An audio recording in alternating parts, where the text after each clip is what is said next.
10 a.m., there were a little under 5,500 votes left to be counted in Gwinnett, Floyd, Cherokee, and Cobb County. In addition, there are 8,890 military ballots outstanding that will be counted if they were returned by the close of business today. Right now, Georgia remains too close to call. Out of approximately 5 million votes cast, we'll have a margin of a few thousand. The focus for our office and for the county election officials for now remains on making sure that every legal vote is counted and recorded accurately. As we are closing in on a final count, we can begin to look toward our next steps.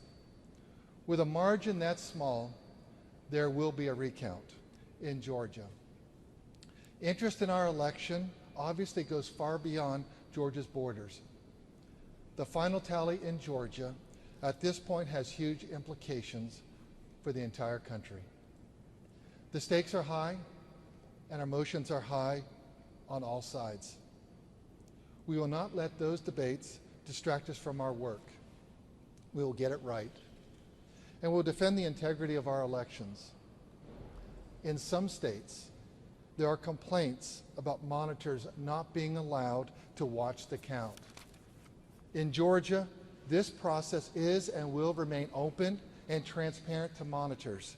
If any member of the public raises legitimate concerns, we'll investigate those.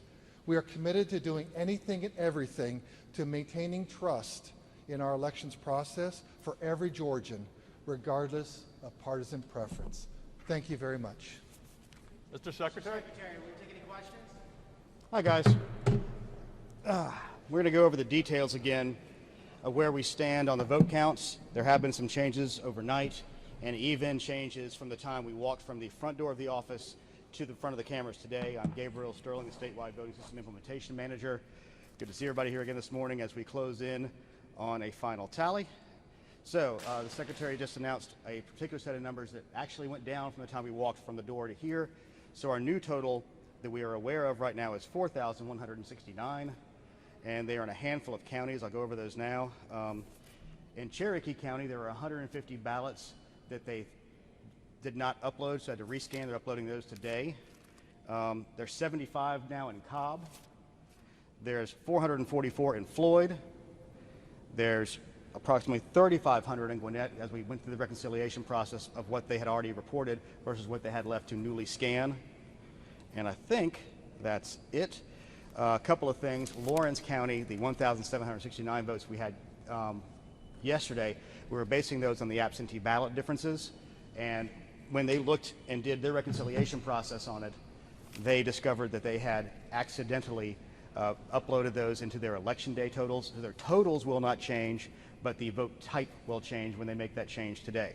So outside of that, we don't have any other numbers that we are aware of. But again, I want to remind everybody, we have ballot curing processes through today for absentee ballots, verification process for provisional ballots, and we can still get any military or UACAVA ballots in by close of business today if they were postmarked on Tuesday, Election Day. So there are still an unknowable amount of ballots that would be available to be counted at some point. They are in the hands of the elections officials now, other than maybe the military and UACAVA ones. And I can assure you that there are teams of 20-somethings around the state who are Republicans and Democrats finding those people with those absentee ballots to cure. And they're going through that process in county by county, in ones and twos. And just to preempt a question, I know it's going to come up, are we seeing any widespread fraud? Are we seeing anything that makes us question the outcome of the election? We're not seeing any widespread irregularities. We're not seeing anything widespread. We are investigating any credible accusation with any real evidence behind it. But let me tell you one thing. When you have a narrow margin, little small things can make a difference. So everything's going to have to be investigated to protect the integrity of the vote. Our office intends to do that. And like I said, if you get a wide margin, it doesn't matter as much. Narrow margin, it does. We are literally looking at a margin of less than, a large high school. So we understand that in this state. The county officials are aware of that. Our investigators are aware of that. So it's an important thing to protect the integrity of this election from all sides. With that, I'll take any questions you'll have. Yes, yes. With the margin we have and with the certainty of a recount, are we going to know who won the presidency in Georgia by the end of November? With the timeline we have laid out, essentially, let's go through the timeline again. So we should be able to know by the end of November because remember we have a mid-December deadline in order to seat electors. So the one thing that is always going to be an unknowable unknown is lawsuits that can affect what we have to do. We are a country and a nation of laws. So if a judge tells us to do something a certain way, we're going to have to do that, let the legal process work its way out. But given the laws we have now and the situation and posture that we are in today, today is the last day to cure all those absentee ballots, get the military and overseas in, and then verify the provisionals. So that gets you your outer bound of these. Then you have the situation where the counties need to certify their election. So they take that, they give us a bunch of paperwork, they do the reconciliations, they make sure they have everything right. And trust me, these people work very hard at it. Again, they are all very tired, but we're going to work with them very diligently to get that in as fast as we can. Because state certification can come only after we do our risk limiting audit. And that is going to be the first time the state's doing it. It was part of HB 316, Secretary Raffensperber's election reform law. So that happens. And then we're going to have the state certification. Now, the outward bound of that is November 20th. Our hope and intent, working with the counties, is to move that earlier. And at that point, whomever comes in second, whether it be President Trump or Vice President Biden, either one of them, who's ever in second place, can request that recount if it's within 0.5%. You can't do a recount until after the audit and after the certification. With the most interpretations of the law right now, you cannot do it. A recount cannot be requested until the election is certified. And that would take about 5 days. We have no way of knowing right now. We've never done a statewide recount with a brand new system, so we are hoping that it would be a week, but we have no way of actually knowing that at this point. There's a lot of concern from people outside Georgia, especially, but also in Georgia, that the vote count is pure and accurate, that chain of custody is preserved, that poll workers are doing their job properly. What can you say about how poll workers and election officials and election directors are doing to make sure that everything is fair and accurate? We have 159 election directors, thousands of poll workers and election workers, hundreds of volunteers on adjudication panels. They are all in there, as the Secretary noted. This is a public process. You can watch everything that's happening. They have paperwork, there's certifications, there's reconciliations, there's paperwork on top of paperwork in many cases, so we know how many ballots there are. One of the things we know from Wednesday night on, we knew the basic amount of ballots that were there. With the slight moving target of the military coming in, the absentee ballots being cured, and the potential provisionals, because those are all essentially unknowable at the end of the night on Tuesday. People ask the question, well, why can't you know exactly how many you have? Because it's impossible, because the law allows for these things to be done to protect the ballots of those who we really want to make sure get to vote. So in general, and specifically, this office has worked very hard through the reforms in HB 316, which also allow for notifications to be immediately sent out for ballots that are received towards the end of the process that need to be cured. People talk about it's a 3-day cure process on this, and that's not the case. What it is, if you sent in your ballot early, you can have a month-long cure process if it comes in that way. That's why I was always encouraging people to do that as early as they possibly could. But our office and the counties have many, many safeguards and many, many guardrails built up over many years to ensure the integrity of the vote. Yes, ma'am.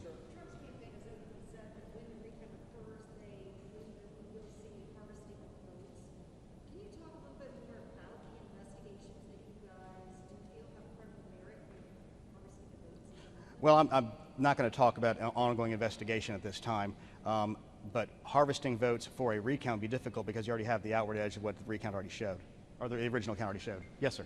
President Trump talked about Georgia yesterday with his announcement. He said election apparatus is won by Democrats. He talked about the water main issue. Can you clarify to people watching what exactly you referred to that, or if there was any validity? I'm not going to try to get into the president's actual mindset on that, because there are Republicans who are involved, there are Democrats involved at different levels. It's sort of a shared service delivery model. There are Republican election directors, there are Democrat election directors. Obviously, the Secretary Raffensperber is a Republican. I'm a Republican. I don't make any bones about that. Anybody who knows me, and I've suddenly had a lot of people look at my Twitter feed and my LinkedIn. It's pretty obvious. So, in general, we have people who have partisan beliefs, but the job of elections directors in this office is to count every legal vote, follow the law, and assure that every legal vote is counted and the will and intent of the voters is met.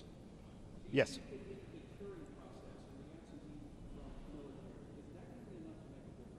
We have no way of knowing it. It possibly could. The one thing people have asked me with these 8,900 potential military ballots coming in, they asked me how many. I said, I don't know. I can tell you one thing. It'll be more than 0. It'll be less than 8,900. Yes.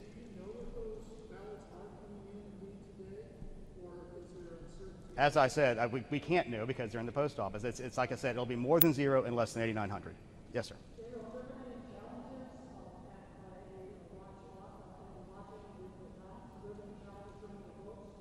I'm not aware of any at this time.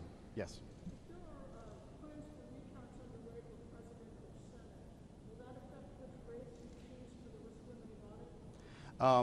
Here's the situation. The risk limiting audit has to be done before there is a recount anyway, so no, that shouldn't really have an effect on that. And to clear up one thing, I want to make sure everybody understands. The law in Georgia is that the candidates must be within 0.5% of each other in order to have a recount. So I'm hearing speculation potentially about a recount in the United States Senate race involving Mr. Ossoff and Senator Perdue. That margin is so wide with the amount of available ballots out right now, there's no way the two of them could probably get to the 0.5 point each. I mean, potentially they could, but it's very unlikely. So it would probably only be for president. Yeah, Emil. What is the physical recount? What would that look like? Is that scanning all the ballots through the machines again? You're going to let me get into my fun geek time now to go over the SEB rules that we outlined when we passed this law. This is the way it's going to work.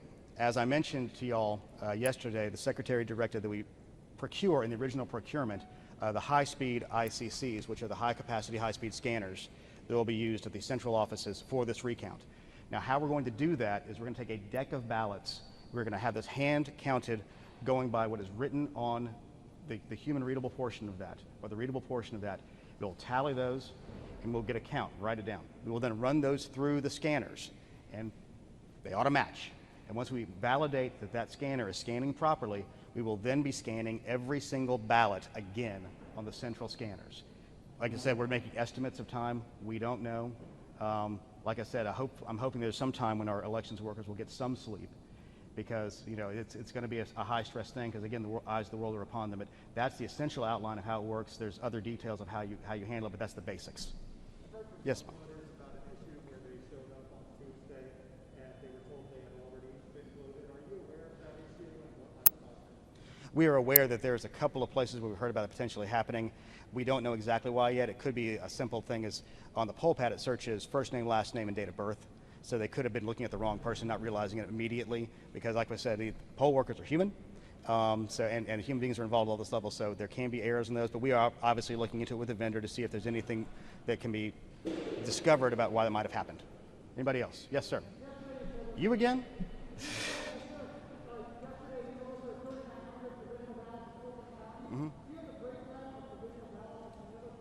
I do not right now. We're trying to get that, but again, we're trying to leave the elections officials and directors to their actual counts. Yes, sir. Real quick, I know you mentioned about 4,000 that are left pending and you have provisional in the military. Realistically, from where we were yesterday to today, this could be done by midnight. Can you give us some level of timeline of when we can see that for everyone at home biting their fingernails? Well, here's the reality. I think the ballots we're talking about here today will probably be done today to tonight.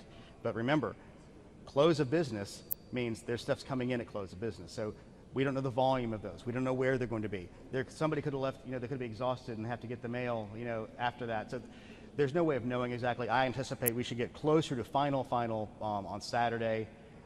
People going through it, their damaged ballots, make sure they get reconciled properly and duplicated properly and scanned. So it'll be probably this weekend. And normally it wouldn't matter if the difference wasn't 1,000 votes. Yes, sir.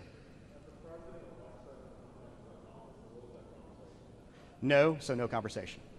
You mentioned the closeness.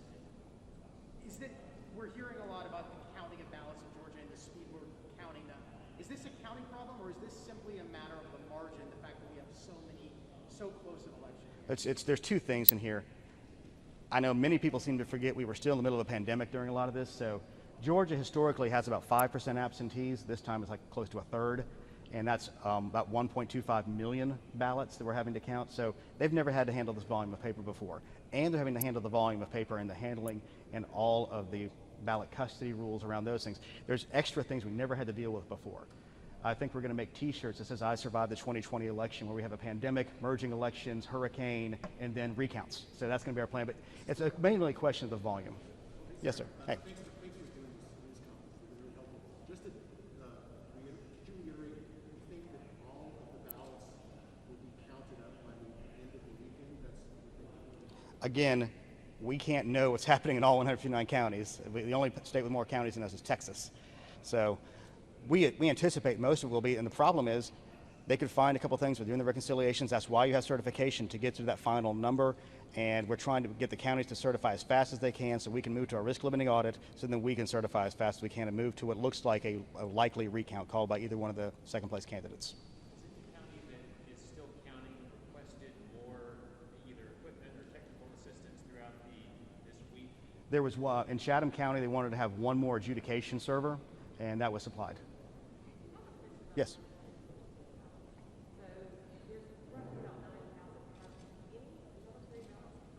About 17,000. About 17,000 have already, and those 17,000 are already included in the counts we have. Yes, sir. I'll come back in a second. Just one more time for clarity. You talked about 4,169 that are still out there. Can you go county by county one more time so we have a clear understanding? You just want to see me get that computer back out again. All right. Give me a second.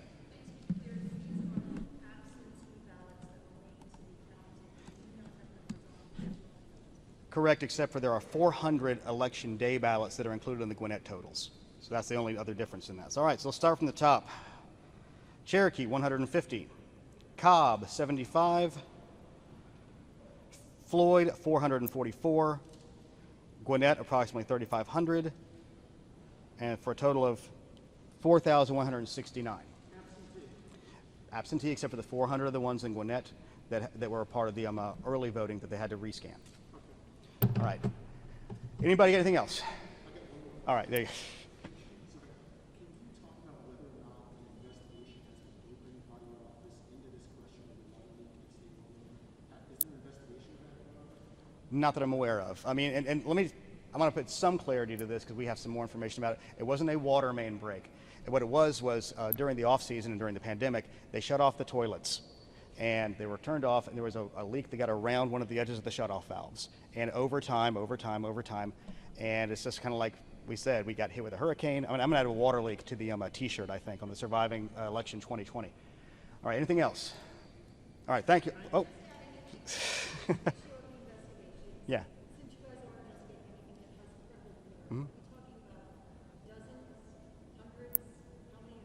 I really couldn't say right now, because there's different levels of investigations. You do the phone calls to make sure there's any credibility, then you're like, yes, there's credibility, then there's a real investigation. So I'm not going to parse through that. Obviously, we're getting stuff. And, you know, if you look on Facebook and Twitter, obviously there's millions of problems all across the country. If somebody has a credible complaint and they have some kind of evidence or some kind of trail to an evidence, they can give our office a call. And if they're in another state, give your state office a call, because we want to make sure we protect the integrity of the ballot, because that's the way you're going to build faith back in the system that the outcome of the election is correct. Thanks a lot, y'all.